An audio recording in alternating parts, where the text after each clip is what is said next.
നല്ലൊരു അടിപൊളി പ്ലോട്ടായിട്ട് കൊടുക്കാണ്ട്. മഞ്ചേരി മെഡിക്കൽ കോളേജിൽ നിന്ന് ജസ്റ്റ് 1 കിലോമീറ്ററിന്റെ ഉള്ളിലാണ് ഈ പ്ലോട്ട് കിടക്കുന്നത്. 12 സെന്റ് സ്ഥലമാണ് ഈ സ്ഥലം കിടക്കുന്നത്. നല്ല സ്ക്വയർ ആയിട്ട് നിങ്ങൾക്ക് വേണമെങ്കിൽ ബിൽഡിംഗ് കയറ്റാം. നല്ലൊരു അടിപൊളി വീട് വെക്കണമെങ്കിൽ വീട് വെക്കാം. വെള്ളത്തിന് വേണ്ടുവോളം വെള്ളം ഈ സ്ഥലത്തുണ്ട്. ഈ പ്ലോട്ടിൻ്റെ ഫുൾ ഡീറ്റെയിൽസ് എൻ്റെ യൂട്യൂബ് ചാനലായിട്ടുള്ള ചിലന്തി ട്യൂറ്റോ എന്ന് പറഞ്ഞ ഈ യൂട്യൂബ് ചാനലിൽ ഞാൻ അപ്ലോഡ് ചെയ്തിട്ടുണ്ട്. അപ്പോൾ എല്ലാവരും കാണുക. അപ്പോൾ ഈ കാണുന്നതാണ് സ്ഥലം.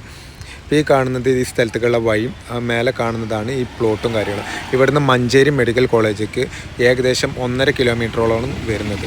അപ്പോൾ ഇതിൻ്റെ ഫുൾ ഡീറ്റെയിൽസ്, ഈ സ്ഥലത്തിനെ പറ്റിയുള്ള ഫുൾ ഡീറ്റെയിൽസ് ഞാൻ ഇപ്പോൾ കാട്ടിത്തരാം. റോഡും കാര്യങ്ങളും എല്ലാം ഇതിൻ്റെ താഴത്തായിട്ട് ഞാൻ കാണിച്ചു തരുന്നതാണ്. ഇങ്ങോട്ടേക്ക് നമ്മളെ മഞ്ചേരി ഭാഗത്തേക്ക് കൊണ്ടുപോയിട്ട് ഇങ്ങനെ വന്നു കഴിഞ്ഞാൽ ഇതാക്കുന്നു. ഇത് പാണ്ടിക്കാട് ഭാഗത്തേക്ക് പോകുന്നത്. ആ പാണ്ടിക്കാട് ഭാഗത്തേക്ക് പോകേണ്ട ആ ബസ്സാണ് ആ കണ്ടത്. ഇത് നമ്മളെ ഇൻഡക്സിൻ്റെ കമ്പനിയാണ്. ഇത് പള്ളി മദ്രസുംപാടി കൂടിയ ഒരു സ്ഥാപനമാണ്. ഇത് പള്ളി. പിന്നെ അവിടെ കണ്ടത് ഒരു ബൈപ്പാസാണ്.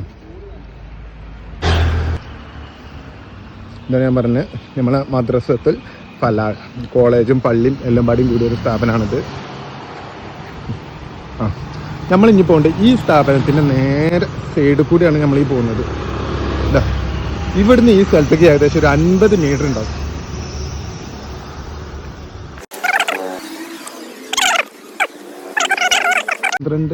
സെന്റ് സ്ഥലത്തോളം ഉണ്ട്. ഇനി ഇതാക്കണ് കറക്റ്റ് നല്ല സ്ക്വയറും കാര്യങ്ങളൊക്കെ ആയിട്ട് കിടക്കുന്നത്. ഏകദേശം 4 തെങ്ങ് കിടക്കേണ്ടത് ഇതിൽ. ഇതാണ് ഇതിൻ്റെ ബൗണ്ടറി ആയിട്ട് കിടക്കുന്നത്. ശരി, ആദ്യം ഈ സ്ഥലത്ത് നിന്ന് ഞാൻ റോഡ് കാട്ടിത്തരാം. കണ്ട നമ്മളെ മഞ്ചേരി പാണ്ടിക്കാട് റോഡാണ് ആ കണ്ടത്. അപ്പോൾ ഏകദേശം നിങ്ങൾക്ക് അറിയാം ഈ സ്ഥലത്ത് നിന്ന് ആ റോട്ടിലേക്കുള്ള ദൂരവും കാര്യങ്ങളും. ഇതാണ് സ്ഥലം. കണ്ടോ, നല്ല സ്ക്വയർ ആയിട്ട് കിടക്കുന്നുണ്ട്. ആ തെങ്ങിൻ്റെ അവിടെയാണ് ഒരു ബൗണ്ടറി ഉണ്ട്. ഒരു ബൗണ്ടറി ഇതാണ്. ഇതാണ് ഒരു ബൗണ്ടറി ഇവിടെയാണ് കിടക്കുന്നുണ്ട്. ഇവിടുന്ന് ആ ഭാഗം അതാണ് അതിൻ്റെ ഒരു ബൗണ്ടറി കിടക്കേണ്ടത്. ഇനി ഈ സ്ഥലത്തെ ഇനി വെള്ളത്തിൻ്റെ പ്രശ്നം പറയേണ്ട ആൾക്കാർക്ക് ഇതിൻ്റെ വെള്ളം ഞാൻ കാട്ടിത്തരാം. ഈ സ്ഥലത്തെ കിണറാണിത്. വെള്ളം കണ്ടില്ലേ,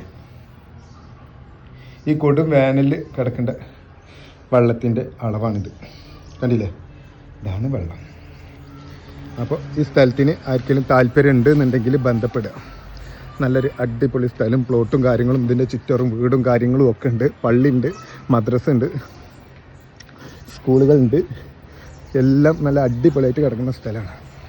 റോഡും കാര്യങ്ങളും എല്ലാതും സ്ക്വയറായിട്ട് കിടക്കുന്ന സ്ഥലം. താല്പര്യമുള്ളവർ ബന്ധപ്പെടുക. ഈ കാണുന്നത് സ്കൂളാണ്. അതിൻ്റെ മുന്നിൽ പള്ളിയുണ്ട്. മഞ്ചേരി ടൗണ് ഏകദേശം 1.5 കിലോമീറ്റർ സ്ഥലം ഇതാക്കണം. കണ്ടോ, അടിപൊളി സ്ഥലം. കറക്റ്റ് സ്ക്വയറിലാണ് കിടക്കുന്നത്. സ്ക്വയർ വെച്ചാൽ അത്യാവശ്യം കുറച്ച് നീളം ഉണ്ടായിക്കാൻ വേണ്ടി ഇതിൽ നീളത്തിലാണ് അവിടെ കിണർ ഇതാക്കണം. കിണത്തെ വെള്ളം വരുന്ന നമുക്കൊന്നും ഇനി മതിൽ കെട്ടാനോ പിടിക്കാനോ ഒന്നുമില്ല. മതിലൊക്കെ കെട്ടിക്കാനും നല്ല അടിപൊളിയായിട്ടുള്ള സ്ക്വയറായിട്ട് കിടക്കുകയാണ്. വെള്ളമാണ് വെച്ചാൽ ഈ സമയത്ത് ഫുൾ ടൈം വെള്ളമായിട്ട് കിടക്കുന്ന ഒരു സ്ഥലം. വെള്ളം ഞാൻ കാട്ടി തന്നില്ലേ. ആ കണ്ടതാണ് നമ്മളെ ബൈപ്പാസ് റോഡ് കേട്ടോ. ബൈപ്പാസ് പള്ളി ഇവിടെ മഞ്ചേരിക്ക് ഇവിടുന്ന് 1.5 കിലോമീറ്റർ ഉള്ളൂ. 1.5 കിലോമീറ്റർ തികയൂല. 1.5 നമ്മൾ കൂട്ടിക്കൊടുക്കും. വഴിയും കാര്യങ്ങളും കണ്ടോളി. പള്ളി, ബാക്കിൽ സ്കൂള് കാര്യങ്ങളൊക്കെ മെയിൻ റോഡാണ്. ഈ മെയിൻ റോഡിൽ നിന്ന് കണ്ടോ അതിക്ക് പോകേണ്ട 12 അടി സ്ഥലം. ഇവിടുന്ന് ഇങ്ങനെ നോക്കിക്കഴിഞ്ഞാൽ ആ സ്ഥലം ഇങ്ങനെ കാണാം.